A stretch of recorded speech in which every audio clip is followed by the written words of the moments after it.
नमस्कार, ये आकाशवाणी शिमला है। अब आप प्रभा शर्मा से प्रादेशिक समाचार सुनिए।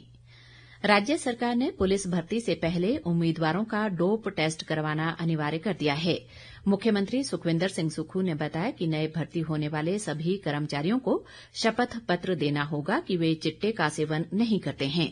उन्होंने कहा कि राज्य सरकार नशे की रोकथाम के लिए गंभीरता से काम कर रही है और हर जिले में नशा मुक्ति केंद्र खोलने का फैसला लिया गया है। मुख्यमंत्री ने बताया कि नशे की रोकथाम के लिए पंचायत स्तर पर पुलिस कांस्टेबल के साथ आशा कार्यकर्ताओं और पंचायत सहायक की टीम गठित होगी। जो भी पुलिस में भर्ती होगी उसमें पहली स्टेज पर डोप टेस्ट, चिट्टा का टेस्ट किया जाएगा। मेनली चिट्टा का टेस्ट किया जाएगा और उसके बारे में हमने विस्तृत रिपोर्ट मंगाई है। पंचायतों में 5 और 6 पंचायत पर एक कांस्टेबल की ड्यूटी लगेगी, एक आशा वर्कर की ड्यूटी लगेगी और एक पंचायत सेक्रेटरी को उसकी कार्य प्रणाली में उसको सम्मिलित किया जाएगा। पूरी रिपोर्ट्स मंगाई जाएगी क्योंकि जिस प्रकार की रिपोर्ट्स है उसमें कई जगह भांग प्राचीन काल से वहाँ उगाते आ रहे हैं। नशे के में शराब भी आती है, सेवन भी आता है। तो हमने कहा कि हमारा पहला और प्रथम दायित्व ये बनता है, जो चिट्टा आ रहा है जिसकी सबसे अधिक सप्लाई कहाँ से आती है तो हमने तोड़ना है और किन व्यक्तियों के पास सप्लाई हो रही है उसको हमने तोड़ना है।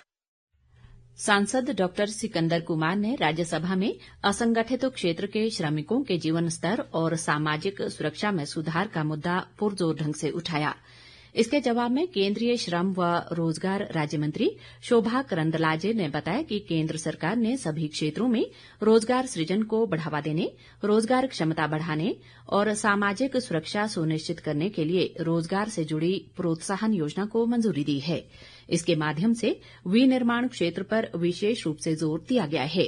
केंद्रीय मंत्री ने सिकंदर कुमार को बताया कि केंद्र सरकार ने असंगठित क्षेत्र के श्रमिकों के कल्याण के लिए चलाई जा रही योजनाओं को एक पोर्टल यानी ई श्रम पर एकीकृत किया है। केंद्रीय उर्वरक व रसायन राज्य मंत्री अनुप्रिया पटेल ने कहा है कि प्रधानमंत्री जन औषधि योजना के तहत देश में वर्ष 2023-24 और 2024-25 के दौरान लगभग 3,493 करोड़ रुपए की दवाइयां जन औषधि केंद्रों के माध्यम से बेची गई हैं।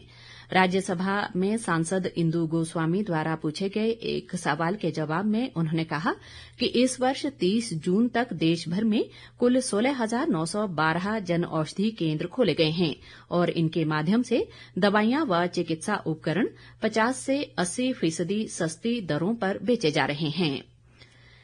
प्रधानमंत्री किसान सम्मान निधि योजना की 20वीं किश्त 2 अगस्त को जारी की जाएगी। इस संबंध में नई दिल्ली में कृषि और किसान कल्याण मंत्री शिवराज सिंह चौहान की अध्यक्षता में एक उच्च स्तरीय बैठक हुई। इसमें कार्यक्रम की तैयारियों की समीक्षा की गई और ये सुनिश्चित किया गया कि इसका लाभ अधिकतम किसानों तक पहुंचे। कार्यक्रम का नेतृत्व प्रधानमंत्री नरेंद्र मोदी उत्तर प्रदेश के वाराणसी में करेंगे। बैठक में केंद्रीय मंत्री ने अधिकारियों को राष्ट्रीय, राज्य, जिला और ग्राम स्तर पर किसानों को इस कार्यक्रम से जोड़ने के निर्देश दिए। प्राकृतिक आपदा के बाद बागवानी व वानिकी महाविद्यालय थुनाग को स्थानांतरित करने के फैसले का छात्रों व अभिभावकों ने सरकार का समर्थन किया है। शिमला में पत्रकार वार्ता के दौरान अभिभावकों ने कहा कि उनकी मांग पर ही नाचन के लिए कॉलेज को शिफ्ट किया गया है। उन्होंने बताया कि 30 जून की रात को भारी वर्षा के कारण आई बाढ़ से छात्र गंभीर रूप से प्रभावित हुए थे और उन्हें 2 दिन तक भोजन, पानी व अन्य जरूरी सुविधाओं की भारी कमी से जूझना पड़ा। आपदा के हालात इतने खराब थे कि 3 जुलाई को छात्रों को पैदल ही सुरक्षित स्थानों की ओर निकलना पड़ा। जैसे अभी 10 दिनों में थुनाग में त्रासदी हुई और उस त्रासदी से जो हमारे स्टूडेंट्स थे वहाँ पे college of horticulture and forestry के, जो वहाँ अधिकांश स्टूडेंट्स जो पीजी में रह रहे थे, उनके जो पीजी के किराए के कमरे थे वो क्षतिग्रस्त हो गए थे। तो हम बागवानी मंत्री जगत सिंह नेगी जी से मिले और हमने गुहार लगाई, आप हमारे बच्चों को किसी सेफ जगह से शिफ्ट करवाएं इसको कॉलेज को। सेम गुहार हमने आदरणीय मुख्यमंत्री श्री सुखविंदर सिंह सुक्खू जी के लगाई और उन्होंने हमारी भावनाओं को कदर 24/7/2025 को उन्होंने अधिसूचना जारी कर दी अस्थायी रूप से कॉलेज को ट्रांसफर करने के लिए। प्रदेश के अनेक भागों में मानसून की वर्षा का क्रम आज भी रुक रुक कर जारी है। भूस्खलन के कारण राज्य में अभी भी एक राष्ट्रीय उच्च मार्ग सहित 301 सड़कें यातायात के लिए अवरुद्ध हैं।